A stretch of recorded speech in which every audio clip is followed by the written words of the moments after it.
মারি, মেরে আবার এটাকে জবেহ করে খাই, এগুলি কি আসলে ঠিক হবে না, যদি প্রাণীটা যদি হালাল হয়, প্রথমত হচ্ছে প্রাণী যদি হালাল প্রাণী হয়, তাহলে সেই প্রাণীকে জবাই করে খাওয়া বা তাকে শিকার করা, এটা কোরআনে আমাদেরকে অনুমতি দিয়েছে। যে ওয়াইদা হালালতুম ফাসতাদু ওয়ালা ইয়াজরিমান্নাকুম শানাআনু কওমিন, কোরআনে অনেক লম্বা আলোচনা আছে এই ব্যাপারে, যে কোরআনে আল্লাহ সুবহানাহু ওয়া তাআলা বললেন যে তোমাদের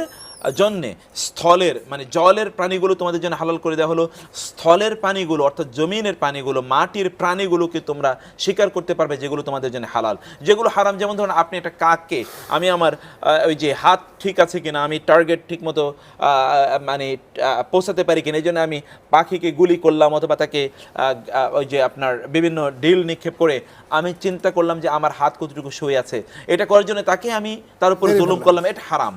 আর যেই প্রাণীটি আমাদের জন্য হালাল, এই প্রাণীকে শিকার করা জায়েজ আছে, কিন্তু শিকার করার ক্ষেত্রে আমরা যাতে